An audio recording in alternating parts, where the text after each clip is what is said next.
There's a movie called Happy Feet. There's a movie called Happy Feet. Like one of the greatest. I don't know about the Happy Feet movies.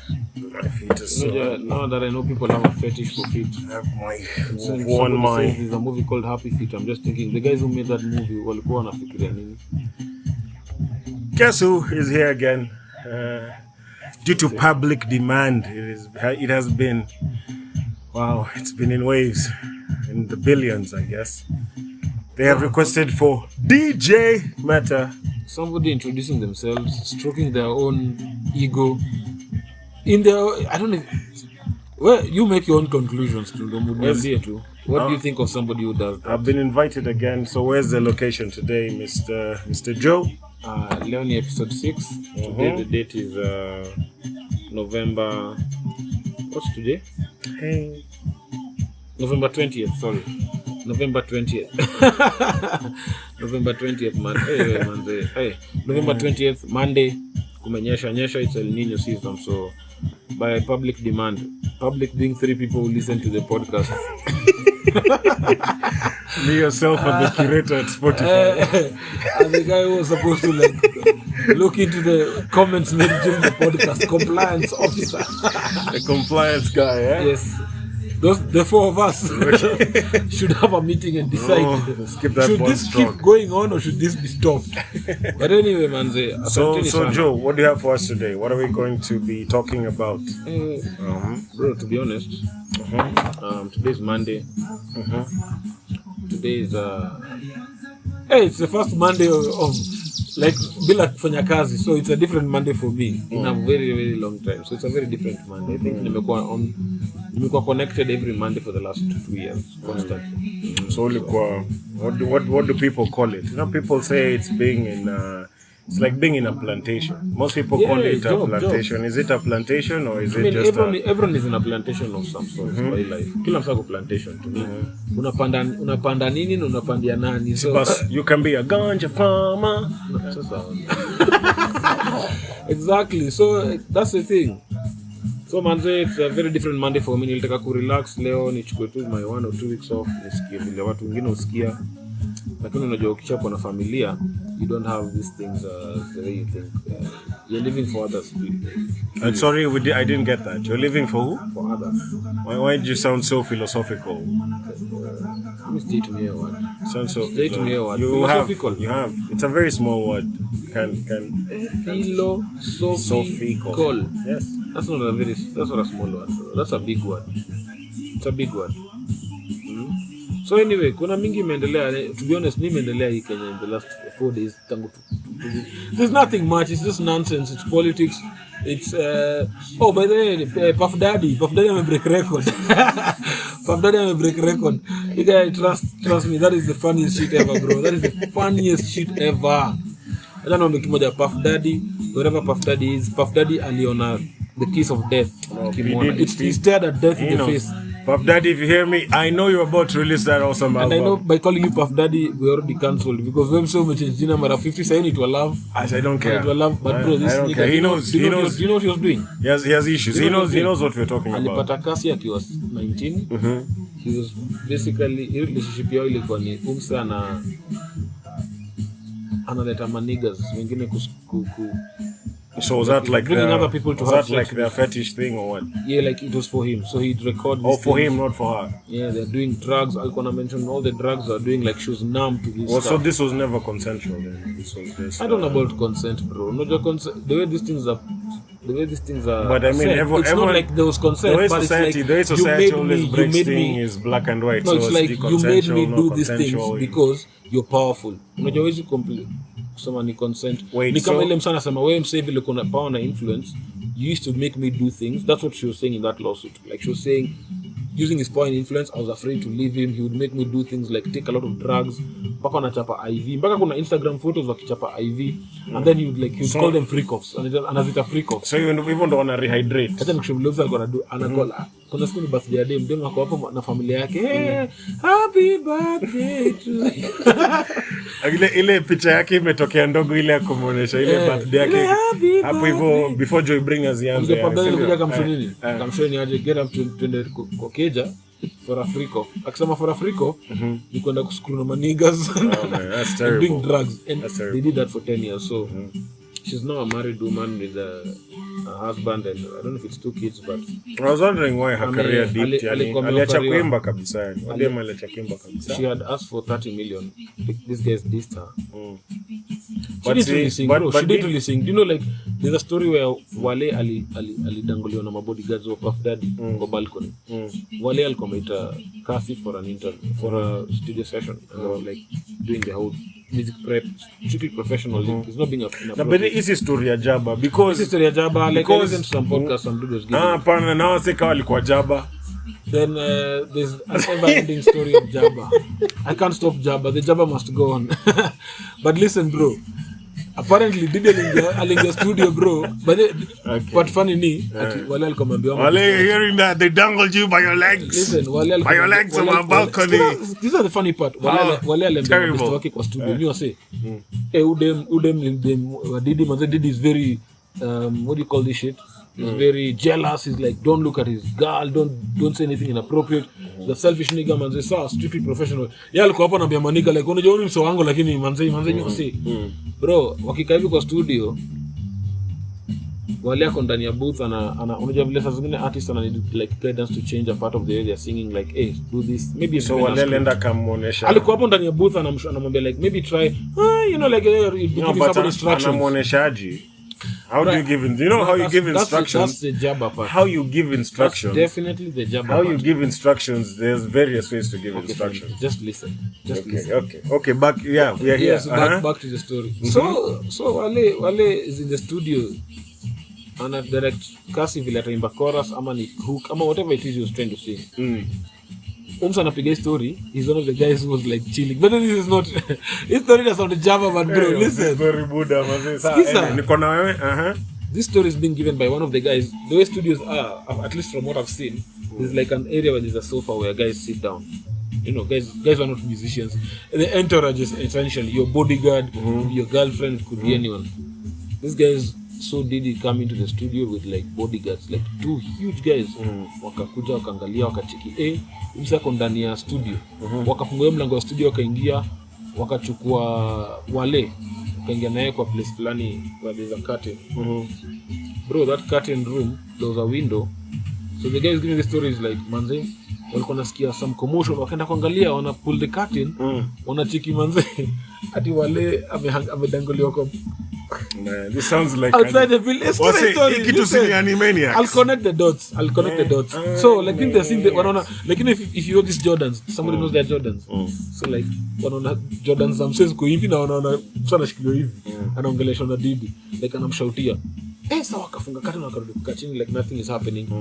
Didi left, wakachukua Kasi wakaishia. So wanakama na vimse, ni aje kila kitu iko poa. Like manzi iko poa, tulikuwa na nego tu. Like we're just talking, you know. So in the lawsuit that Kasi filed on Friday, in the lawsuit that this chick filed on Friday, anasema one day I was in the studio making a song. He came and he harassed a friend of mine. Akamdangle, akatumia like bodyguards. So now that backs up the story. So his story. Exactly. So it was like, and the way people Lakini are hata wewe unajuaje kitu iko kwa lawsuit na sisi wengine hatujui kitu iko kwa lawsuit? Listen, I have to give this in a disclaimer. Let's say this. Kasi could be lying for all you know. But so you need to pass. This is your opinion. So this is just your opinion. This is just me. I'm on the outside. You know, me, I'm in Africa. I'm in a We're village. outside. I'm in a village. We're actually outside on a balcony. Not your outside. We're outside. We're outside. Yeah, I'm in a village in Africa. There's no power. There's no internet. I don't know anything. Essentially what we need is free water from Mr. Beast. Read more wells, guys. Mr. Beast, come drill more wells. I think hata status hakuna maji. Come and drill more wells.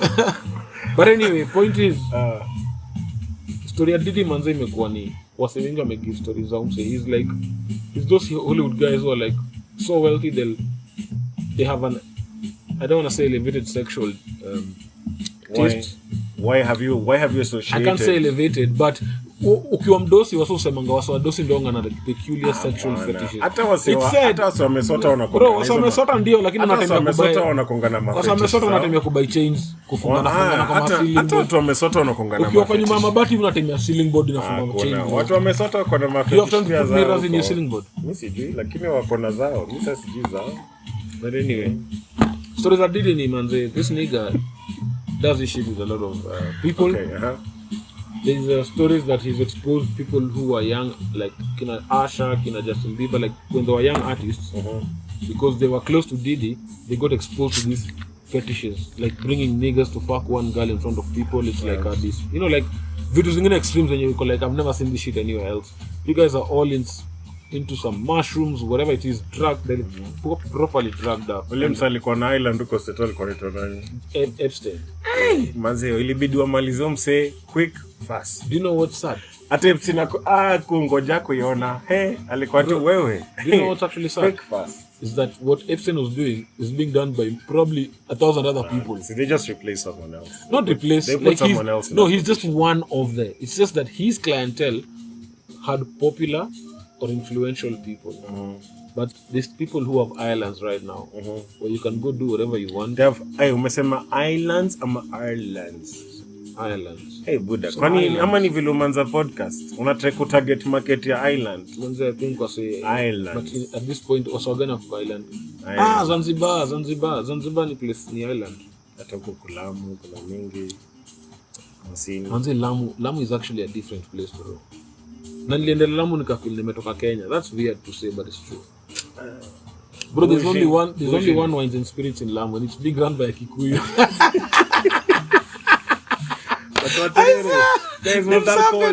Duka zao zifunga by 738. Guess who's selling gin? Msapere. What do you mean? Like wewe. Atu Waislamu. Wiko watu kama huyu Joseph wako hapa holiday na familia lazima. STL said it, biahara. But Lamu ikiwai happen ile mpaka kuna maboats. Lamu ni za kwa place 150%, like you know Venice, proper Venice. Nice ass boats, nice town. We just need to make sure they know who they're voting for. Now, let it happen organically. Let's not force this shit like Dubai. If we force this shit like Dubai, you see even those kina Venice ukienda, it's set in normal. It's the vibe and the story that carries it. I don't care Italy. Everything is old, bro. Everything is old. It's old buildings. They look like they're falling apart. Oh, this city was built in 1041. This place, the Romans did this. Bro, it's umendoko no alikuwa anaongea hiyo voice ama maybe I should be called a racist for saying that, but bro, that's the way they sound in my head. I'm Italiano, but wife alikuwa Italy. So dude, if you guys in Europe and hearing this, just bro, it's a story. Listen, just has a high pitched voice. Nairobi isikuwe Nairobi because that tuko na high. It's a half moon, eh? The moon is half a. Bro, you know how many moons you've seen? Okay, the for moon. You to work like the moon is actually exciting you today. You know, maybe the sun, the moon. I don't even believe what you're thinking. The moon, nini moon is kufanya? Has it even ever heated you? Has it ever made you warm? Has it ever done anything to you? Imaifanya yani manze moments umechill na kama vile na chilling na wife zingine kuna romantic and chill up. Bro, you may force but it's okay. Chill up nje manze na force. Nataka kuonesha example. So umeniuliza swali. Sasa mimi nakujibu nikichilling hapa na wife na tunatry moment kwa romantic ni. Mnaangalia moon. Ni ma werewolf. You werewolf motherfuckers. Get out of here. I guess you just werewolf. Sometimes it gets a freaky. So anyway, manze hakuna kitu imehappen but Puff Daddy alisettle your lawsuit before Friday. Alisema singi weekend na history. Album yom say listen, album ya PDD kwa bora kuchomoka. Vile ameka it's not about an album. No, it's about his career. It's about his career progression. This nigga is suing. Say 10 storm on a two. He has a lawsuit with Diageo. Bro, everything is about money. Don't think about laws. Don't think about laws. Even Cassie. What about Cassie wasn't saying Diddy should go to jail. She filed a civil lawsuit saying this motherfucker raped me, trafficked me, dragged me for 10 years. I want money. She's gotten money, and she's gotten more than 30 million because the original amount they asked for was 30, but with the impact of this thing, which he settled in 24 hours. means she's probably gotten 50 mic. Umesikia scoop dollars, bro. Or you will only hear it first on this podcast. You will not hear it. That's not true. You will not get it on TMZ. That's not true. Even if I'm jobless right now, maybe I'll. You will not get it on E-News. You will not get it on E-News. You will not get it on. No one notices.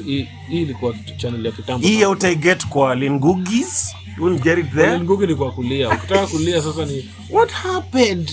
What happened? He stole my bike when I was 11. And I've never ridden a bicycle ever. Unaona sasa ili angekuinterview. Manzi angekuwa nakuuliza, okay. So sasa hivi ni ulipoteza job? Oh my god, and then where are you now? Are you dying? Lingugi. Oh man, come on. You have to give people positivity. Come on. There has to be a positive message. It's called misery porn. In this day and age. Misery porn? Misery porn. Internet inapenda shock value, bro. Shock value. It's like if you post your wedding, it might have views, but your breakup will definitely have more views. Your breakup is what we. Hey guys, you guys broke up. Oh my god! Give us the juice. How are you feeling now? How are you feeling now? You're good. That's what people want, bro. So people want shock value. Shock value is what because to desensitize. We've seen so much tragedy. Like say history of Israel, bro, no journey kitu yenye. As much as we'll say Israel this is that, no one is having a hard day because of it. No one is not sleeping. People are just living their life. No man, I think people. There are people who are going through that, but majority are so desensitized because you're so used to hearing bad news from around the world every day. Let me tell you something. News cycle. Okay, grow up when you were a kid. The news cycle was very slow. You never know this, but look back at it and you'll realize you'd find out about some shit days after. But crazy. Funny enough, in minutes you know about. When we were kids, the total numbers of the people dying, man, it was so funny. And news up 10 people have died, man. It was such a big shock. It was a big deal, bro. Nowadays it's nothing. Unasikia matatu ilianguka somewhere. It's given a 10-second slot. Today 14 people died in a matatu somewhere. Move on. Na ndio kitu nasema like imekudesensitize. But anyway, again as I say, Githeri Media, if you're hearing me, mnajua nini kina nani. Achana na wanajua kina nani hasa wanaikanga SD mada kisi kila siku nika you guys have let me tell you, let me be blunt. Why is it that everyone in that bloody company has a hard on for seeing Kisi's murder people? Why what's wrong with the editor? What's wrong with the person curating the Those are personal questions. No, but I put it out there. Ask the someone needs to tell him. All I can say is, why does he have a hard on for watching that Kisi is killing each other? That's what they curate every day. I believe Kisi should become a country. Nonsense. Kisi could do country, bro. Kisi could tribal country. MFs. You know what I mean, man. Bro, no history in tribal. Okay, can I be honest? Tribal. Sijaona news. Kuna takataka, man. You better change your ways, man. Na kasi hivyo mbaki mkiuza insurance. Unakemea news ni kama seti nakemea. I'm putting it out there as it is. We're tired. As you say, like you have just said the point that we are being desensitized. We're being desensitized. And it's this particular Githeri Media station that is continuously desensitizing us. Why is it the first bulletin they come up is all about people dying? Where can the first bulletin be about? Oh, listen, man, today there was this person who did this and helped the country do this. Bro, unakumbuka 2007 when Safaricom listed on the stock exchange? The way it was news everywhere. Can you remember the last time you heard news about a company in Kenya listing on the stock exchange? Na kila mtu mama yake alinunua. Disclaimer na kunywa badi ile chupa yangu ya KO gin. #thank you NCBA. NCBA walitupatia free alcohol. We went to I can't remember where 254 pub or something. We still tukapata ni bash ya NCBA. They were having a private party for their customers, high-end clientele. And then us guys were not their customers. Mbona unatushukisha? It was for the high-end clientele. Yeah, and then tulikuwa nashuka stairs from Pepper Tree. Tukaangalia ndani, unajua vile ushaona dushi kijaribu kuangalia ndani inaonekana kuna mtu kwa nyumba. Tukaambiwa, "Are you NCBA customers?" Nikasema, "Sasa niko na mshwari." Si mshwari ni NCBA. Mshwari is NCBA. So tukaingia party hapo KU Power Band. It was an interesting marketing event. We were given food, we were given drinks, a bottle of. No, but most importantly, we got to know the people who work at the bank, and they're very nice people. So, NCBA is a good bank. So I don't know about the presidential aspect. Don't know about all the other stuff, but the bank poor. Wako na idea fiti sana. At least the people they employ, good people. Yeah, and they have a good idea about taking care of customers. Absa walitupatia tickets za kwenda kuona movie. Hey, tumefika hapo sijui ni Westgate ama ni Sarit. Kumejaa, it's chaos everywhere. the whole movie watu wanaingia wakitoka. But at least they gave tickets. Bro, they gave felt tickets like out. It felt like a ghetto movie where people could walk in and walk out. Sasa wewe. It wasn't free. Look at this idiot. You think tickets are free? Listen, can I again? Tickets are not free. Can I again put? I'm just putting this out there again. Bro, why you keep saying putting this out there? Putting this out there. We are high clientele. We are high end clients. So that means you went for I don't know what event that was at AMSA, but I'm sure AMSA listen. If AMSA is listening, they're going to call DJ Meta definitely and Mr. Joe here to make sure that they give us Mr. Joe here. Sound like a plumber who's just like, hey, you've not called Mr. Joe. Remember, I don't want a name like Mr. Joe. Listen, bro, it sounds like a guy who supplies milk to the neighborhood. In the era we live in the era we live in, and in the era we are going to, guess who's going to be the most paid people? Plumbers. Yeah, plumbers, electricians. Hey, bro, the number of washing machines failing in this country is directly proportional to the number of washing machines being sold. Bro, nilikuwa TikTok nikaona video za mtu Buddha. Also go so busy. Kila siku anatupostia video about different washing machines, how they fail, where they failed. Why are you laughing? And you know we can get people to help us fix these washing machines. Listen, bro. Even in the past times in the military kuna watu walikuwa very good at kubeba mishale kupelekea wenye wana shoot mishale. Kulikuwa na wenye wanamwaga oil kwa hizo those cannon bombs. Everyone has a role to play. I don't feel my role is in plumbing at the moment, but I do some plumbing in the house. Just sink yetu kuna venye manze sink ya jikoni unasema ngati there's some air whatever, so you need to release it. So I usually have to go there every 2 months or so. I definitely do plumbing in my house, sure.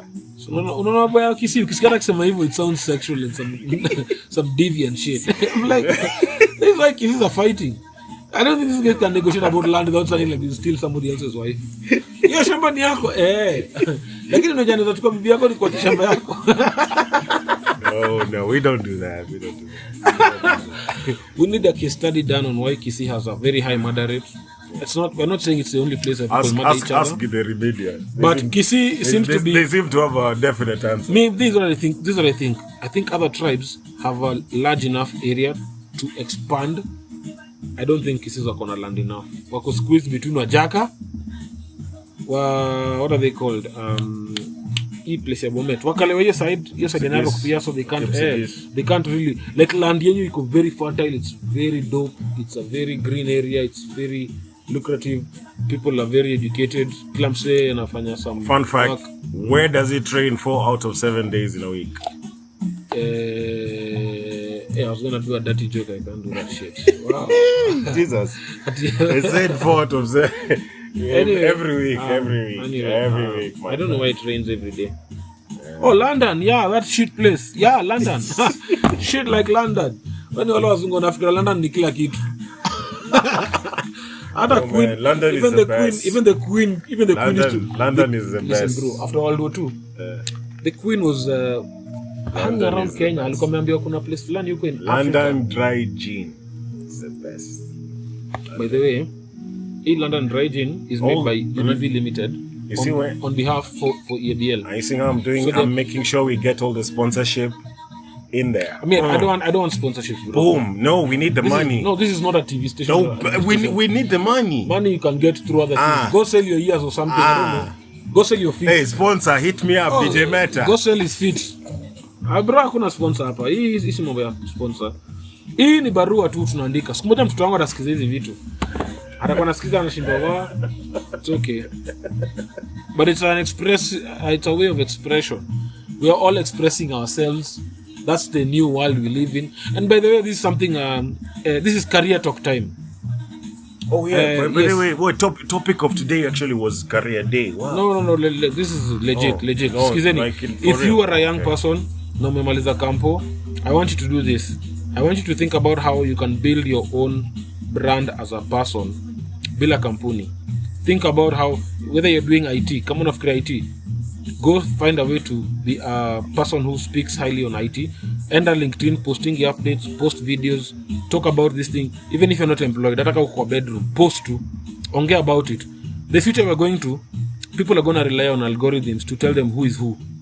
And those algorithms are relying on data like that. And those organizations, the people who are giving out these jobs are gonna look to LinkedIn and they're gonna scroll through your posts. I'm saying tunamwona mosquito huko manini. Bro, it's crazy, but it's okay. Anyway, that's the boring part of the story. Let me rephrase it. Mosquito manze. Let me rephrase it. Umeboa say. Let me rephrase your story. So listen, fucking all the future people want to do jobs. The future people. All the future people. Wala watu tajazaliwa musikize. In my mind, I think I'm like in 3041. Future people ni nani?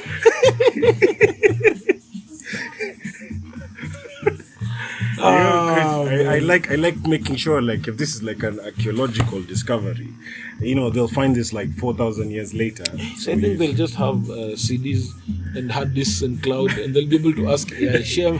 Why are you talking about things that utakuwa kwa mawe? See, that's why I'm referring. Yes, and when they retrieve the data, that's why I'm referring to them, like future people.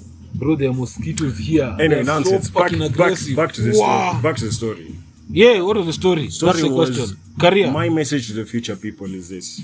There was a rich man, he had a few servants. He told them, man, here's something for you. I'm about to go out. I want to go out bamba myself over there. He wants to go out touch himself. Okay, jokes aside, anaenda kujibamba. Yes, mobamba. I want to go and nataka muenjoy yours. Kayumbet. So he goes. He has 4 servants. One servant gives 2 babs, tells the guy, here's some $2 for you. Endo kajinai suko. Akage servant mwingine akamcheki akamge $4. Kamsho endo jinai suko. Kaona huyu manzu servant mwingine anakuanga blanda. Kaona batini hakuna shida, kampatia $1. Kamwambisha huko. Kumbe anapigia simu manze. Akabakia na. Cheki kubanse. Akabakia na another $1. The last person, akabaki na the last person akampatia $2. So kuna somepewa 4, 3, whatever. Just various monies. So listen, the first guy goes who does that? My first guy goes like, I'm mdosi manzo msa amechomoka manzo. Ameenda Kayumbe. So mimi vile napenda mdosi wangu. What I'm going to do? Me I'm going to make sure manzo go put this money to good use. Akaenda kufanya mahasulu zake. Buda akakelea hapa ndio ile part ya sponsor tena. Tunasema bet, fill in the other part. Akeka super bet ya, lakini ya hiyo bet dash alafu tujaze, unaona mjaze, yeah. Okay. Alienda kaeka multi nitoka multi bet. Ivisha aliweka tu multi bet kaivisha. Alisema Arsenal itashinda, hivyo alibook kitu ka hiyo. I think I'll they have won that shit once. I think I'll Man United tashinda. I bet 100 and I won like 19. Back to the story. Alivisha alekelea bet multi bet ya Man United akawin. Ilibidi niseme Man United. Umsana brand plug Man U hapa. Ati Man United. Excuse me. Labda ni Leicester. What the fuck? Holland alifunga hat-trick. So anyway, sawa Man United. Aka bet kaivisha. Ile $2 alikuwa nayo. Manza akapatia mdosi vile alirudi, akamwambia manze buda manze umekam tuka Kayumbe, shika $200. Manze nimemultiply kila kitu. Akasema very good. Just so we are clear. Umsa alipewa donus onko ili kwa mshahara yake. Iko bonus. Umsa alienda katumia mshahara yake for his boss. Is he married to his boss? Are you married to your boss? No, maybe he wants his boss. But she wants his boss. Is it a she? The way the story, you're a gender neutral story. The way the story is, genders here. So let me make this simpler. So the way the story is, alipatiwa talent. Ya kumultiply do. Kitambo so walikuwa naita kama umepatiwa some money, some assets, wanazita talent. So anyway, just take it as for the word as it is. Okay, so this person was given a couple of talents, he went, multiplied, came back. Kuna mwingine manza kapameza. Kuna mwingine akapatiwa 4. Musa alipatwa 4 akasema, leo napiga Njeri, Tobasco na ule demu wangu mwingine Bosco. Manze ndio hiyo manze. D&D ndani. Wame call the crew.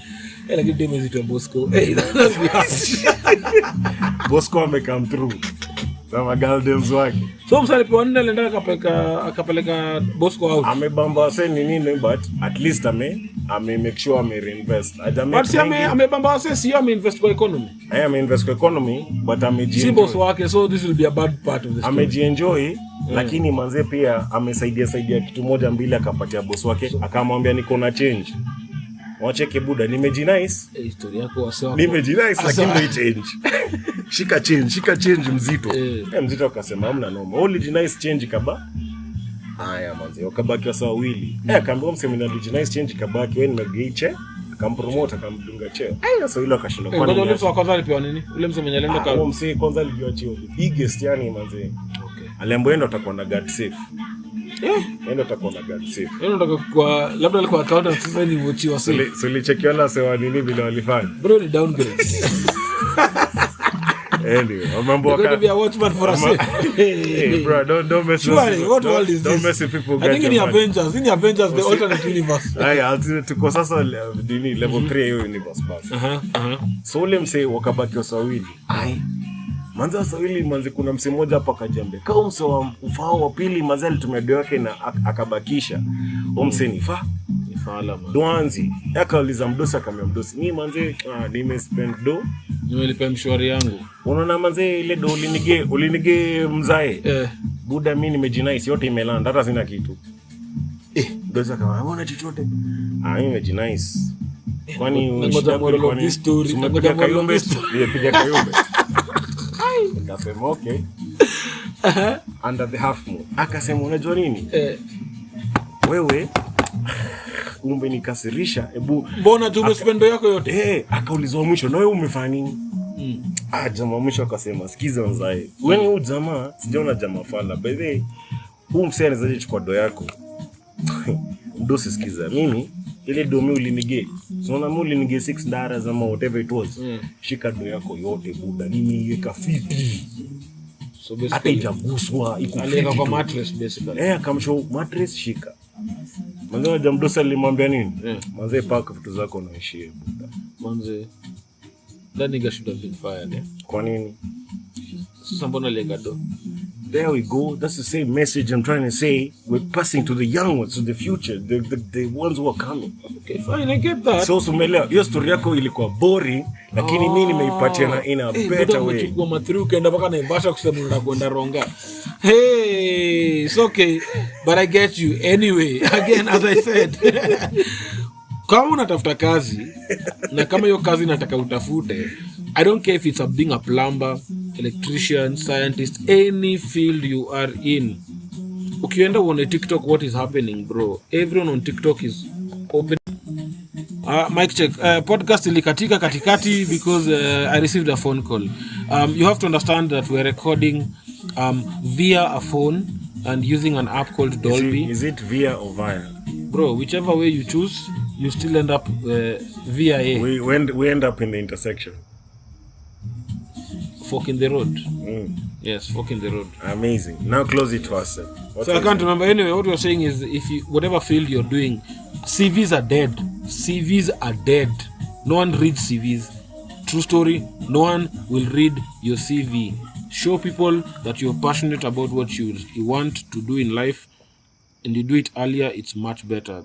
Everyone would prefer if this was done earlier, but people who are today in campus or in high school, you have an opportunity to use your these platforms rather and build a reputation that doesn't have to sit on a piece of paper, because that's what a CV is. It's a piece of paper that you're hoping somebody will read fully and digest and say, oh yeah, this guy is better than this guy. But it's getting less and less important to do that, or less, I don't want to say important, but it's getting less and less valuable to have a piece of paper. People will really test your knowledge and your passion about things just based on how you talk about them.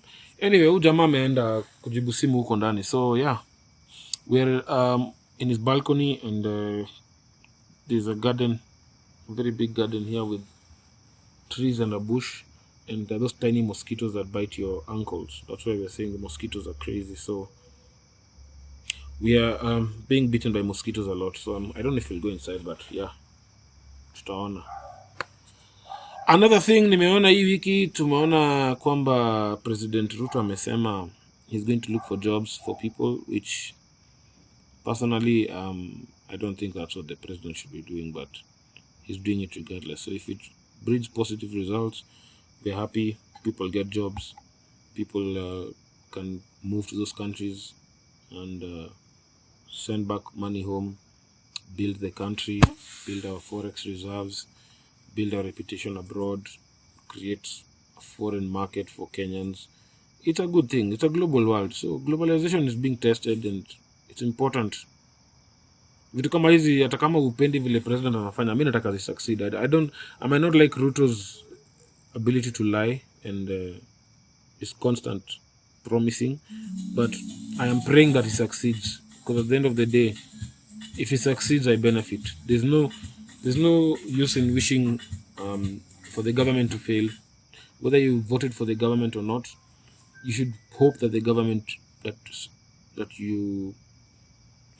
serves you succeeds in whatever it is doing. Obviously, you don't need to succeed in things like war, which is how Americans probably have to also factor in. But we don't get to vote elections based on war or things like that. We think about economic, but Kenyans vote emotionally. Nothing is rational in the way we vote.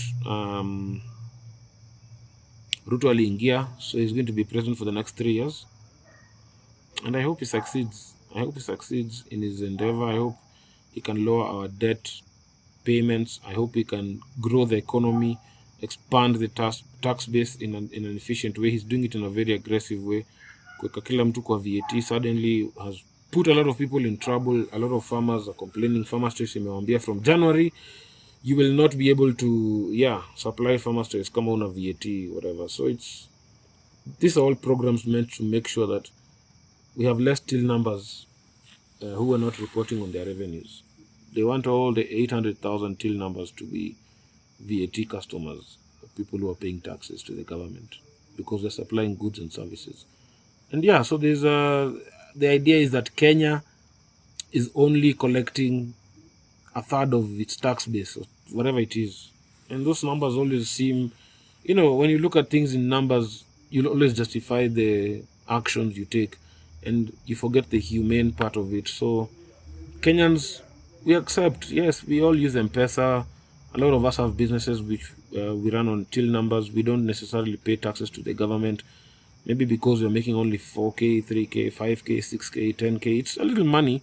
The government still wants to know, and the government still wants to record it, because at the end of the day, these are the things that go into them calculating what they consider as GDP. And a bigger GDP, makes us get to borrow bigger loans. We get to get better rates for those loans if you can show that our economy is growing. So it's all a race to to please somebody else financially. Essentially, that's what our president is trying to do right now. So, Wakenya, what I can say is, for me personally, right now, I was laid off last week, as I said last time. The company is just letting go of guys because biashara imeanguka. It's not certain. Being a tech job, you know how these guys are very, very quick to do things. You're getting a notice today, tomorrow we're letting you go, we'll pay you your whatever. Just like Twitter. It's funny, but yes, that's how they do it. And it's sudden, but the truth is, I need to learn how to communicate my value to the people around me. If the company I work for, foreign tech company, doesn't get to see it, it's my job to show the people around me, the society, my community, my family, my friends, what I can do, what I can offer value. If it is still in IT, then I go hard on IT and I offer those services. If it is in selling my sources and running a CPG company, which is what I want to actually do, then you go with it. So life ni opportunity ya kutafuta, ni kuangalia tu pali gaps ziko, and in these downtimes is when new things are created. Always remember that when we're in the downtimes, hapo ndio vitu zinakuanga created. So DJ Meta, DJ anakuja na jintu philosopher mazema wapatia nini isa yote. Nimeongea tu buda, nimekula na mosquitoes hapa. Sawa basi, funga show basi, funga sasa. Bora nifunge show. Wewe hata zako manze. Hiyo umeongea kutosha, ama bado unataka kuendelea kuongea? Stop complicating life. Wewe bado unataka kuendelea kuongea? Maybe another 5 minutes hivi. Na kama manze hii time. Nino manze, to all the people drowning around the country, man. It's crazy, bro. It's crazy vile. Bro, mwana mvua costo. Wasa wamekaa tu kwa keja na maji. Wasa wamekaa kwa keja na maji, bro. It's crazy. And you know, this is the thing, bro. I'm telling you. The more we realize that, when we say we either build a country where we can actually have somebody to ask for help, or who can actually fix things, or we stop complaining because endeleeni kuuliza usaidizi na gavana wako anavaochia 1 million. Nonsense. Bro, governor mwenyewe wakwende huko. Wewe acha kuongea hapa ni kama wewe nikwambie. Sikize, the truth. I'm talking about the solution being. We feel the pain. Guys, we need to be able to change. Do I feel the pain when a Kenyan dies? I feel it. I feel it. You know, but do I also feel that the people in that region need to have a bloody one-on-one? No, wewe wacha hizo ujinga, wacha kunipatia vitu za Mungu. Wacha kuongea people in that region. No, ni people in that region. Siona wanavotia mambo watu wao. Na hapa Nairobi tumevotia nani? Patana na story ya Nairobi. Mbona? Wewe achana na story ya Nairobi. Mbona story ya Nairobi? Nairobi kumeflood hiyo design. Kumeflood ni vile mfuatu. Bro, ni vile wewe ni baudi yako. Wasonga hapa wamedeny. Kwa hiyo na mbona wamesema chindo hiyo, wewe acha tunaongelelea facts. Bro, you can't come here and start talking with no facts. You really want so listen, no, we are saying all the floods deaths have been related. Where have they been? In the asshole areas and in the coastal areas. Why? Flat land and people doing fuck nonsense. Bro, with no chill with sorting their people. It's a reality. So it's a bitter pill. It's a bitter pill. They either swallow or they drown. It's that simple. Bro, I want to tell you same thing. Not everyone who dies. Chill. Same thing we can. Wait. I'm not talking about one person. It's a collective. Because remember, you're the ones electing these fools in. You're the ones electing these fools in, not us. Not me. If me, I have financial capability. You want to say you've never elected a fool? Bro, so live your Sonko. When? Which election? Yeah, man. Which election? 2017 ulivotia nani governor? Mad. So who you voted for governor? I don't talk about who I vote for. Call it spawn. Kwenda huko. So alivotia Sonko by the way. Even Paul talk about. Anaongea intelligence na alivotia Sonko. Never have. And also alivotia msena konga msapo Bua Hills. You voted for Sonko na anaongea ni kind of intellectual equanimity. Kwenda useless. Usione umseni kama ni different. Wala msako huko Bomet na wewe same WhatsApp group. You all vote emotionally.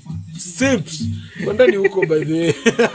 Listen bro, mi semi kila mtu mwenye amekufa hii flood. Ain't nothing wrong with Sonko. You cannot attribute every death to voting the wrong people. I get it, our leaders have messed up. But the truth is this, listen. Kuna wasau kufa in a flood genuinely because floods can get extreme, bro. South B, South C kuna time kuli flood. Now by the way, if you go to Kile right now, that petrol station which flooded, they are rebuilding it. They've rebuilt the commercial center. They are putting a commercial house there. That place has 2 rivers meeting. If they ever flood again, I don't think I'm gonna blame Gava. I won't blame Gava. Nikitu tushaona iki happen. Nature will repeat. Nature will do some. It will happen again. The thing I want us to do is, for example, in the US they have 911. Kila msana lipa taxes and ajua say we pay millions of dollars in taxes for institutions like 911 to make sure that wherever you are, when you call 911, these guys, their job is to coordinate the fire department, the police department, the hospitals. They coordinate this thing. They've made up their minds and that's what is done. In Kenya, every disaster has a different reaction. Oh, today this is going to happen. The government will allocate 14 million for this story. Ni kama itakuwa na shida. Like we say, disaster management is something that should be handled strategically like the way we handle making of roads. It should be, it's flooding. Nigga, call 911. That's what should happen. Call 911. 911 guys will be like, it's flooding. Where? Sai Sakaja na Semati, the controls we put have saved Nairobi 3 billion. The only thing your politicians are calling is booty calls. Sakaja is a liar. Bro, people are still suffering across the country. You are there saying that because of the things I did, I've saved Ghani. I've saved what? That's not it's not something you should be sitting down and saying, I've proudly saved. Bro, save us 100 billion. Don't save us 2 billion like you're doing us a favor. It's your job. Cheki, coordinate this thing to become that every Kenyan expects. The same way if we were attacked by Ugandan or Tanzanian forces, we expect the military to respond. That should be the way we manage disaster. Nini may happen? Kumedhoka. What happened? Kuna slum fire. Mse yote mwenye amecall 911 in that vicinity. Anyone who calls 911 in that vicinity. But 911 will take the call. They'll be like, tunatuma fire department, tunatuma ambulance, tunatuma makarao, tunatuma wase wote. Disaster management ifanywe strategically, bro. Hatuwezi kwa tuna I can't be 38 years old. My whole life nimekuwa nikiona disasters na happen Kenya. It's the same. Watoto wameshtomeka shule. Usijali. This has happened. Tutatengeneza pay bill number, till number na for shida zote tunapitenga Kenya. We know the solutions. We just make the solutions seem harder because we know there's an opportunity to make money. That's it. We know we need good roads, even in the city alone. Hata kusema tu. How much money do we have? We have 40 trillion. We're like, okay, let's make sure all the roads in Nairobi are tarmacked. Utaona vile wasata politicize. Unajua hii barabara, it will take 70 years. And then you'll be told there's not enough money. Bro, there's always enough money for. It's the same way. Everyone, even people who make enough money, eventually they act like the money they're making is not enough for their needs. You just pick a point where you start mismanaging your money. You need to change your habits. And that's what governments need to do. Sai pale tuko government may realize we've been binging on too much free money and stupid projects. Now we need to cut back on expenditure, on investments in infrastructure and all these other subsidies. Are you sure it's not just let's just steal as much as we can? No. Listen. I want you to understand that every time steal as much as we can in the shortest time possible. Every time you ever think about money being stolen, I want you to understand there's a credit and there's a debit transaction. Fuck off. Skiza. Give me the books and give me the philosophy. Body books. Mimi nakwambia kitu skiza. Give me the balance. Okay, let me put it in the language unaelewa. Skiza. Pesa ikibiwa. Skiza acha nimalize. Pesa ikibiwa. Nataka watu wetu wale vile tulikuwa tunajifanya tunajua kizungu mingi. Na the whole thing we were supposed to have told them was kuko na wezi na wako katikati yenu na watawaibia kila like the messages where you that's why DJ Mate is on this podcast. They already know that because I simplify it. They already know that. No, what I'm giving you is no they know it, but you need to tell them again. But what did no listen, they are beating you with the Gideri media. They're beating you with the stories. So that's why I'm saying we have to tell them again and again, kuna wezi na wako ndani yenu na katikati yenu. Na usipo as a boil you can squeeze it, you can remove, but that abscess, there's a point that reaches, you have to cut it off, man. You have to cut it off. And for Kenyans, it's coming. You will have to cut it off. Cut it off. It's coming, whether you like it or not. I hope that the future, the people who you're laughing at me, if Kenya is still there in 3041, then those future guys will cut it off. I don't think Kenya will be there. It will be like a rainbow nation with like like strips of land owned by like rich influencers. I don't know. But bro, Skiza, that's what I'm telling you. When we grew up, the way corruption was managed, cash was being taken from central bank in Ekokwa briefcases. That's how money is to be stolen, right? Our generation, money is stolen where projects are overpriced. All these payments are being made through bank payments. Government economic transaction records are all government payments made over the last 20 years. Can I just put this out there for everyone who's hearing this? Hey, you've seen your mom and dad come at home. You've looked at them. You know your IQ of your mom and dad. You know them. But all of a sudden, these niggas are making bank like from nowhere. So where did your mom and dad become geniuses? What does IQ have to do with no, I'm just asking. I'm just saying. You know that both your parents, sudden riches, they have no clue of how to make these billions. Then all of a sudden, they are just so fortunate. They are just so different. They are so unique. No industry, no company that can even say they're selling anything on the shelf. Nothing that you can track on the books. But just all of a sudden, your parents are just... Yeah, apartment no, wait! Not 6! Not 6! Man, you're buying 6 hotels in one day. How is that possible? And hey, everyone else if you're playing Monopoly. And all the friends are coming, hey, let's go tee off. Let's go tee off in this hotel and that hotel. Nimejaribu kusema tee off, unafikiri kila mtu anaelewa. Tee off ni competition ya kunywa chai. It's not a competition to drink tea. Watu si wafala hivyo.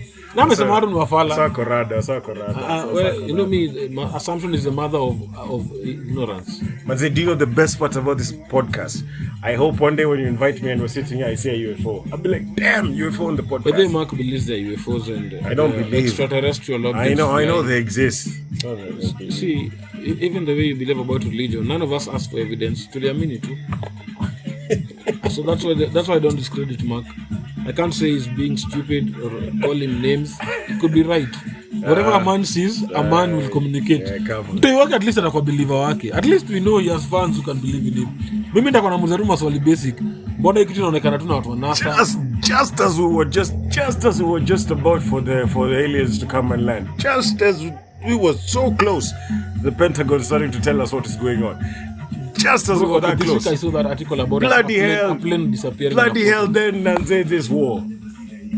No. I'm not enough information. I think you're in a movie too, prep you. But this is something I learned. During the Cold War, the US government had a military budget for people who made war movies. Stories are job. Yeah. But you just remember in the 80s, it was Sylvester Stallone versus Commando, and all those movies, they were killing Viet Cong people and soldiers, and they were always winning the battles. When the actual reality was that they were whooped and they went back home. How's the new documentary, by the way? Which one? Yeah, this one for Sylvester Stallone. Hey, there's a new documentary. I don't know if it's... You watched it? You don't say new, it's like there have been many. I don't know, but hii documentary ilikuwa poa sana. It's Why? very... Unajua watu wetu wajui Rambo. Yeah, Rambo. Hata ukiambia msee ni starring, hawajui starring inamaanisha nini. Sylvester Stallone was a... Hapana, what does meaning ukisema msee ni starring? Starring is the guy in the movie. He's the man. He's the main actor. Hapana. He's the guy who never dies. He shoots everyone. Starring ndo msee wa kwanza kwa credit. Ndo ule msee ukiwatch movie haizi dead. Unajua hata hiyo ajui credits ni nini. Hata hiyo kwa social media. I'm sorry guys, I know you don't know what credits are. Credits are like, you know, when a show ends and then we have words where they list everyone who made the movie. I know that's not something that is done nowadays.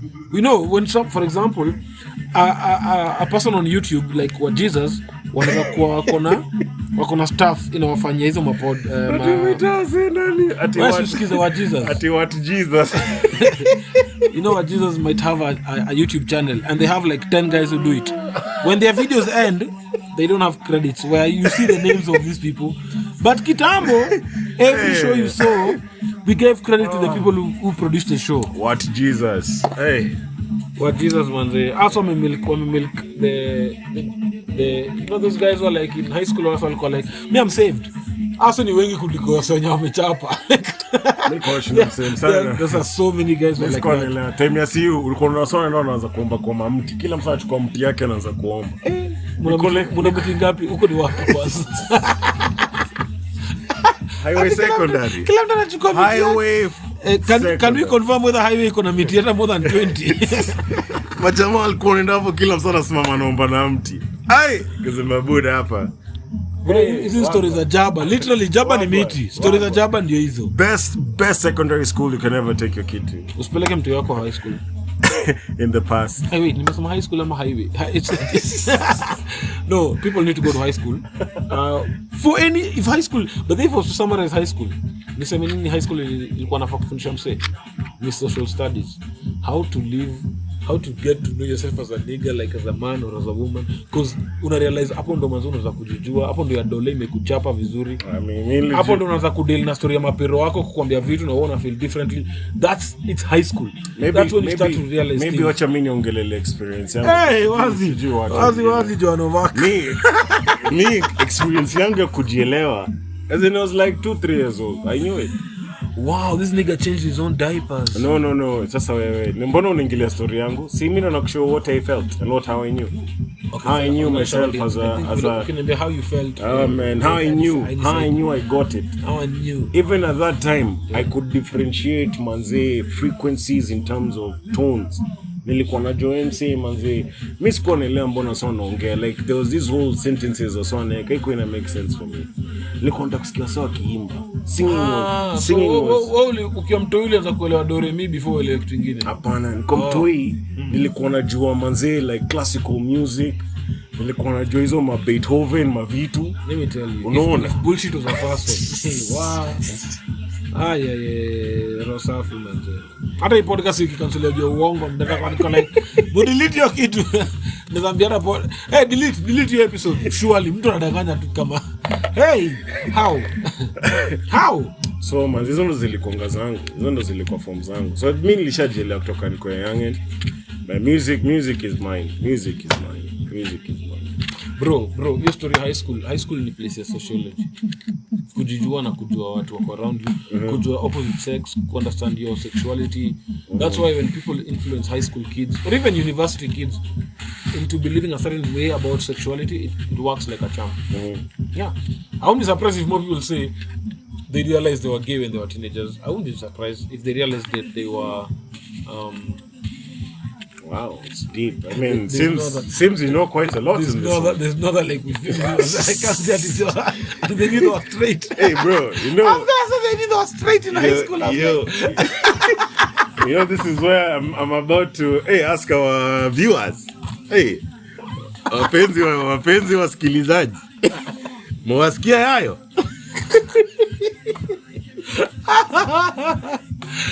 Wewe msikiza, wewe kumbuka tu high school bro. Kumbuka tu high school. Insecurity ulikuwa nazo high school tulikuwa nini? Like if somebody asked you, I want to know all the insecurities you had when you were in high school. And then we look at where you are right now and whether you've managed to conquer all those insecurities.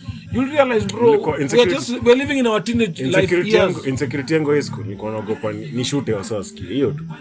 That's a lie. That was my. Kwani which other insecurity did you have when you were in high school? Bro, maybe when in high school you thought my like you know, what? Like me, I was a virgin, you know. Me look a virgin, so. But to all the virgins out there, big up. Bro, skiza. Just say is picking you up. I was a late bloomer, so like maybe I thought maybe this sex thing, manze, maybe I'll be like so bad at this shit. God damn it! Why do people start with like? Do you start like which position do guys start with? I didn't know all that stuff. He was a late bloomer at 14. Surely. Mimi by then kama kuna binguni ya watu walikaa mpaka 18 bila kuaviana, mimi naenda hiyo bingu. I'm going to be in the heaven. Kids, especially my daughter, do you hear that? We don't do that stuff until you saw, is it Serena or Venus?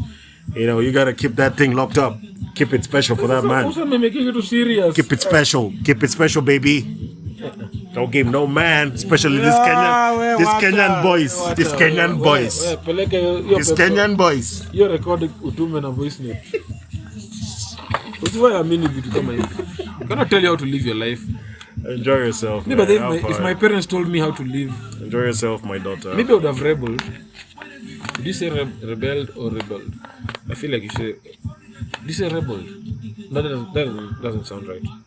Oh, same message also goes to my son, Hata wewe jamaa, eka hiyo kitu ndani until ujue kuitumia. Tafadhali. Like Uncle Jose, basically saying follow Uncle Jose's teachings. No, Uncle Jose suna amesema 18. You stayed a virgin until you was 18. Hapana, weka hiyo kitu until ukue 40 buda, until ukue 40 mzani. No. Wewe ushaibai gari na ukakana hiyo kwa parking ati utaki kudrive. I'm saying, do you know at 18 the amount of don't listen to this person. Bro, be realistic. The amount of imagery. But then let's be honest, our generation ndio ilikuwa forced to look at sex in a time frame because before mzungu akuja hapa, people would get married at 16, 15, 14, whatever. That's the age people get married and start getting families. Then mzungu akakuja akatuambia 18 is when you really mature. And we are the first generation that is an offspring of the people who followed the rule of 18. Our grandparents didn't have to. I don't think my grandparents had to follow that rule. Most of us also didn't have that with our grandparents. So what do we wait to? That's common sense. I don't know. What was the story about? I don't know, bro. This is your podcast. You're passionate yesterday because I have a point of. I forgot my point of thought. I brought in the children. You were like, I forgot my point of thought. No, like we were telling our kids, we can't tell them what to do because they get to learn more by what they see us do, and then they make changes. So, for example, celibacy and people being celibacy doesn't make sense at Mbaka 21, 22. I'm not saying just try have sex all the time, but it's unrealistic to expect that somebody will manage. I'm not saying it in a bad way. Sexuality squeezy, bro, like imagery is insane. I just think it's a beautiful thing that if you're not ready for, you don't need to get into. You know, just do not get into it. Talking about sex like it's you giving flowers to people. Man, it's so beautiful. Hakuna kukaa hiyo. No. Well, listen, if you turn 18, the goal is to know who you are. Know yourself. Jijue. The sooner you know yourself, the better for you, because watu wanafuatana sana. We're all following a train. We're all following group thought. Watu wanaingia box za watu wengine na mjijui. Anyway, yes, this has been long. Thank you very much for bearing. Leo umejaribu. Umefanya 2 parts. 2 parts, I think each half an hour. But they won't know that it's half 2 parts. As guys will just join it. Will join it? They will just join it into one. So guys, by the time mnasikiza hii part, mtajua we joined it. Unapata hiki tu umesikiza 2 years from now ndo msako like nilisikiza hiyo podcast yenyewe like 2 years ago. It's okay. Once it goes out there, it's out there. Yeah, cheers, man. Take care of yourselves, beautiful people. See you.